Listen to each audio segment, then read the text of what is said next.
I'm standing at an altar in Salvador, Brazil, and I don't know how I got here. The crowd cheers in Portuguese, their voices blending into a roar that makes my head throb. Camera flashes blind me from every direction. A man I barely recognize slips a gold ring onto my finger. His name is Kale, I think. Half Brazilian, half American. His smile looks rehearsed, like he's practiced it in a mirror 1,000 times. His mother, Elaine, stands beside us in white flowing fabric that seems to glow in the candlelight. She whispers something in Portuguese that makes the crowd laugh loudly. Then she touches my shoulder with fingers that feel ice cold and says softly in accented English, "Now she belongs to us." I try to focus on what's happening. The champagne in my hand tastes metallic, wrong, like pennies dissolved in wine. My head feels stuffed with cotton. Everything is blurry around the edges. Wasn't I at dinner just last night? Or was that 2 nights ago? Maybe a week? The memories blur like watercolors left out in rain. I open my mouth to speak, to ask what's happening, but my tongue feels thick and numb. Everyone around me applauds loudly. Kale kisses my cheek. His lips feel cold against my skin. I force a smile and whisper to no one in particular. Funny. I don't remember saying yes. The room spins faster. The lights dim slowly. My knees buckle slightly, but Kale catches me quickly, still smiling brilliantly for the cameras. Everything fades to black. I wake up in a massive bed draped in white silk sheets that smell like jasmine and something else I can't identify. Sunlight streams through floor-to-ceiling windows overlooking the bright blue ocean. My body aches everywhere. My makeup is smeared across expensive pillowcases embroidered with gold thread. I'm wearing a lace nightgown I've never seen before in my life. Kale sleeps beside me, one arm draped possessively across my waist. I freeze completely, heart hammering so hard I can hear it in my ears. We're in some kind of luxury suite. Nothing looks even remotely familiar. I slip out carefully, moving inch by inch, and stumble to the massive bathroom. In the mirror, I barely recognize the woman staring back at me. My hair is tangled with dried flowers and baby's breath. Lipstick stains my chin and neck. And on my left wrist, there's a strange symbol drawn in red powder, a spiral with 7 dots circling it. I try desperately to wash it off, scrubbing hard with soap and water, but it won't budge. It's like it's been burned into my skin. My phone. Where's my phone? The bedroom door suddenly opens. Elaine glides in like a ghost, wearing a flowing caftan in deep purple. She smiles too wide, showing all her teeth. Bom dia, Minha Filha, you are safe now. The union was blessed by the ancestors themselves. I stare at the symbol burning on my wrist. Blessed by what? Her smile doesn't waver even slightly. She says absolutely nothing. Just watch me with dark, unblinking eyes that seem to see right through me. My name is Thea Morgan. 3 weeks earlier, everything was completely different. I landed in Salvador for an artist residency, finally escaping the absolute mess I left behind in Atlanta. A bad breakup that destroyed me. A career that felt stuck in cement. I desperately needed something new, something alive, something that made me feel like myself again. The residency program placed me in a converted colonial mansion near the historic Pellerinho district. The walls were painted bright yellow and cobalt blue. Bougainvillea spilled over the iron balconies in cascades of pink and purple. For the first time in months, I felt like I could finally breathe deeply. On my second night in Brazil, I attended an art gala at a private gallery overlooking the bay. That's where I met Kale. He approached me while I stood mesmerized in front of a massive painting of the sea during a storm. He spoke perfect English with just a hint of an accent that made every word sound intentional. "You're the American artist," he said warmly, handing me a glass of white wine. "My mother told me all about you. She's very excited you're here." He was undeniably handsome, tall with dark curls that fell across his forehead, and eyes that seemed to see straight through to my soul. He asked thoughtful questions about my work, my inspiration, my dreams. He listened carefully in a way that made me feel genuinely important for the first time in years. Before I left that night, he touched my hand gently and said with complete seriousness, "You're meant for something ancient here. I can feel it." I should have noticed the warning signs. I should have seen how he always finished my sentences. How he seemed to know things about me I never mentioned. I didn't. Now, standing in this bathroom with a symbol burned into my skin, I realize that was the very first warning. Elaine insists on a morning, cleansing ritual to welcome me properly into the family. She leads me down a narrow hallway to a small room filled with dozens of candles and the heavy scent of burning herbs. The walls are covered completely in old sepia photographs, faces I don't recognize, all staring blankly at the camera with empty expressions. She hands me a ceramic cup of tea. It smells metallic, almost like blood mixed with flowers. Drink, Minha Filha. It will help you adjust to your new life here.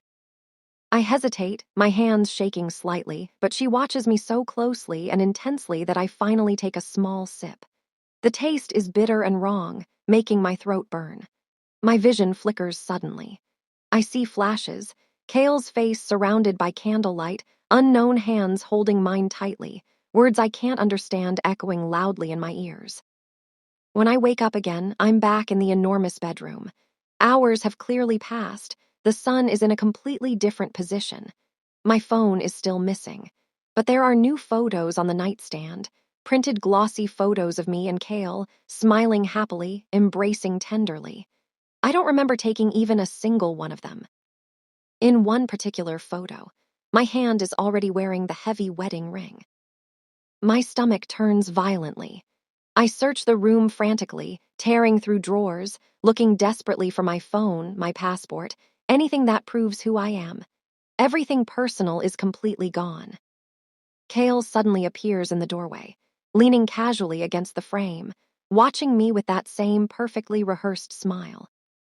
A lawyer arrives the next morning carrying a thick stack of official-looking documents.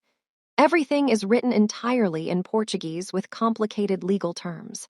Elaine sits beside me on the expensive leather couch, her hand resting gently but firmly on my knee. "Just a simple formality for your residency status," she says sweetly, her voice like honey. "So you can stay here with us legally, nothing to worry about." I flip slowly through the pages, struggling hard to read. My Portuguese is basic at best, just tourist phrases. But one phrase suddenly jumps out at me in bold letters. Joint ownership of Vieira Holdings.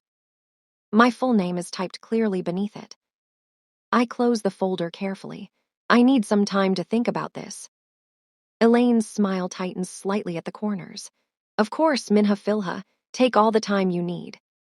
But when the lawyer finally leaves, I notice Kale watching me intently from across the spacious room. His eyes aren't warm and inviting anymore. They're cold and calculating. That night, I pretended to sleep peacefully. When everyone in the house is finally quiet, I sneak carefully out of bed and use Kale's silver laptop. I photograph every single page of the contract with the laptop's camera and email them quickly to myself using a fake account I created years ago for emergencies. By morning, my phone had mysteriously reappeared on the nightstand. But when I check my messages nervously, everything has been completely deleted. I start exploring the massive mansion carefully when everyone else is busy with their daily routines. The place is enormous, 3 full floors, at least a dozen rooms, multiple courtyards filled with exotic tropical plants. Most of the heavy wooden doors are locked tight. But one afternoon, I found a room hidden cleverly behind a tall bookshelf. The door is cracked open just slightly, as if someone left in a hurry. I push it wider carefully. Inside, there are white candles everywhere, hundreds of them. Colorful feathers hang from the ceiling on thin strings. Photographs of me are pinned carefully to the walls, some I recognize from social media, some I don't remember ever taking. My hair is tied with gold thread in small bundles, placed carefully in glass jars on a wooden table. In the center of the room is an elaborate altar.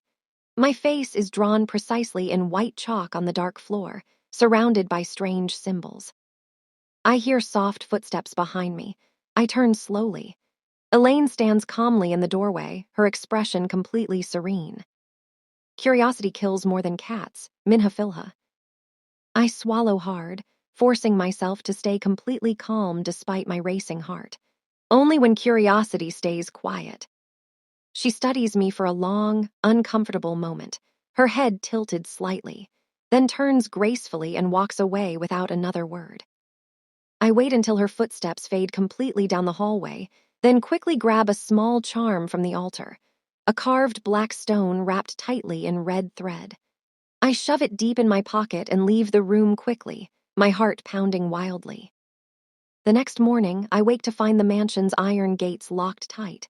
Heavy metal bars, padlocked securely from the outside. Armed guards in dark uniforms patrol the manicured grounds in careful shifts. When I ask Kale why, he kisses my forehead gently and says with fake concern, "For your safety, Amber. Salvador can be very dangerous for Americans." His eyes are completely hollow when he says it. I nod slowly and smile sweetly, playing along perfectly. I'm starting to understand clearly that the only way out is to pretend I believe them completely, to act like I'm falling obediently in line. When Kale leaves for an important meeting downtown, I return quietly to the bedroom and open my laptop. A message suddenly appears on the screen, even though I'm not connected to the internet at all. The text is simple and direct, typed in a blank document that definitely wasn't there before. "Do you want to remember?" My hands shake violently as I type back quickly. "Yes." The screen flickers strangely. A video file begins to download mysteriously from nowhere. I click the file with trembling fingers. The video is grainy and dark, filmed from a hidden angle somewhere high up. I see myself lying completely unconscious on a bed. Dozens of candles surround me in a perfect circle. Elaine and Kale stand over me, chanting rhythmically in Portuguese. Elaine holds a small ceremonial knife with a curved blade. She cuts a thick lock of my hair carefully. Kale presses something to my lips forcefully, maybe the same bitter tea from the ritual. My body doesn't move at all. Then Kale leans close to my ear and whispers clearly in English. Now she's bound to me by blood and vow. She won't remember anything. She won't resist us. Elaine nods solemnly. The ancestors accept the offering willingly. My stomach lurches violently. I feel sick. The video cuts out suddenly, and the file deletes itself automatically before I can save it anywhere. I sit frozen completely, staring at the blank screen. They didn't just drug me. They performed some kind of dark ritual. They stole my consent, my memory, my entire autonomy. I close the laptop very slowly, my hands trembling with pure rage. I decide carefully to play their twisted game. I start acting docile and broken. I smile pleasantly when Elaine speaks to me. I let Kale hold my hand during meals. I pretend the tea doesn't make me dizzy anymore. But at night, I stay wide awake. I collect clues carefully, receipts, handwritten notes, anything I can find. I map the guards' routines precisely. I memorize which doors are locked and which aren't. One night, I heard a soft humming in the walls. It's a hymn my grandmother used to sing in Atlanta when I was little and scared. I haven't heard it in years. The sound is coming from somewhere inside the house, but I can't find the source no matter where I look. Then Elaine appears suddenly in my doorway, holding a single white candle. "Your spirit resists strongly," she says quietly. "We must fix that soon." I smile faintly, keeping my voice perfectly steady. "Try me." She tilts her head curiously, studying me intently like I'm a puzzle she hasn't solved yet. Then she turns and leaves silently without another word. A few days later, I convinced Kale to let me visit the local market with an armed guard. I tell him sweetly I want to buy art supplies. He agrees reluctantly, probably thinking I'm too broken to run. At the crowded market, I slip away from the guard for just a brief moment. A vendor, an older man with kind, wrinkled eyes, slides a folded note quickly into my hand as I pass his colorful stall. "Read this alone," he whispers urgently in perfect English. I hide the note carefully in my bra. When I return to the mansion, I lock myself in the bathroom and unfold it with shaking hands. The note says in messy handwriting, "They did this before. Meet me at dusk, behind the old chapel. Rafa." That night, I sneak out quietly through a garden door the guards don't watch. I find the chapel easily, a small, crumbling building covered completely in thick vines. A man steps out of the dark shadows. "I'm Rafa," he says softly. "My sister married into the Vieira family 3 years ago. She disappeared completely after the ceremony. Nobody was ever found." He shows me old, yellowed newspaper clippings on his phone. One headline reads clearly, "Heiress dies mysteriously after spiritual ceremony." I feel my jaw tighten with anger. Then I'll be the one they didn't bury right. Rafa helps me recover data from my cloud account using his old laptop. We work in a small internet cafe, hidden in a back corner. Slowly, deleted files start appearing, photos, emails, even the video I saw before. But there's more. Financial records linking Kale's so-called business trips to offshore accounts. Transfers to organizations flagged for human trafficking. Luxury spiritual retreats that women enter but never leave. I'm not just a bride. I'm part of a system, a pipeline. Rafa's phone suddenly buzzes loudly. He looks at the screen and his face goes completely pale. They know. Before I can respond, the cafe door slams open violently. Two men in black suits step inside, scanning the room. Rafa grabs my hand tightly. "Run." We sprint through the narrow cobblestone streets of Salvador, weaving desperately through crowds and market stalls. The men chase us, shouting angrily in Portuguese. My lungs burn. My legs ache. Rafa pulls me into the dense jungle at the edge of the city. We crash through the thick underbrush, branches scratching my arms. Drums echo in the distance, ritual drums, the same ones from the wedding. Flashlights cut through the trees behind us. Rafa is faster, but one of the men tackles him hard. He screams at me to keep running. I won't stop, I can't. I find a small shrine hidden among the roots of a massive tree.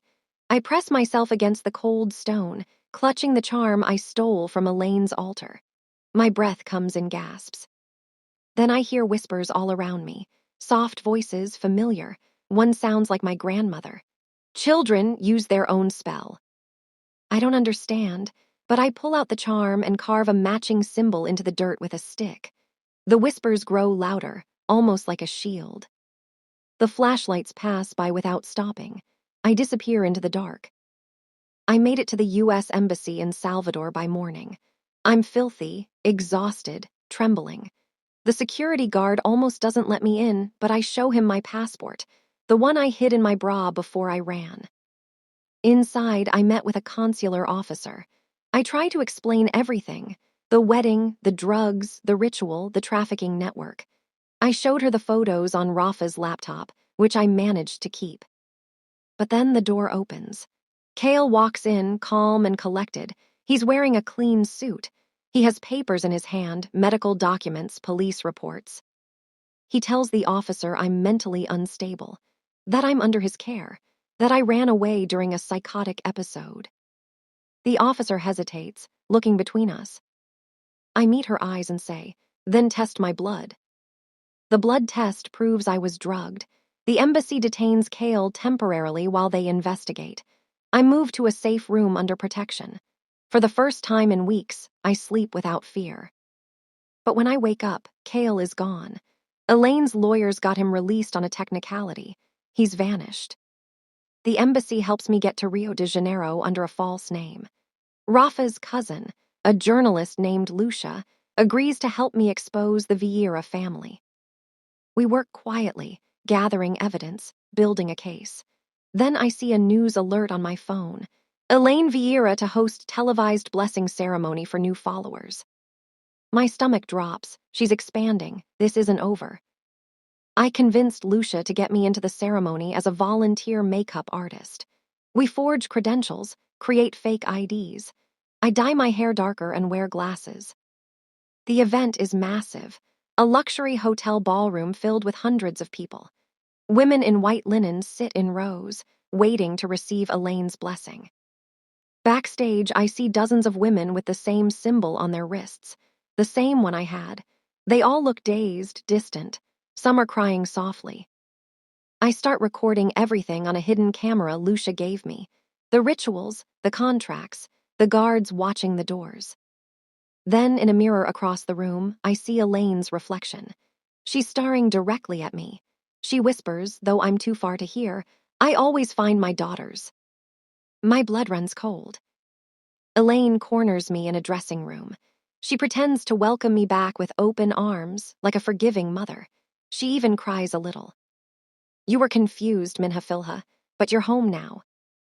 She offers me tea, the same tea. I accept it, hands steady. But while she's watching me, I switch our cups when she turns to close the door. We sit together, sipping in silence.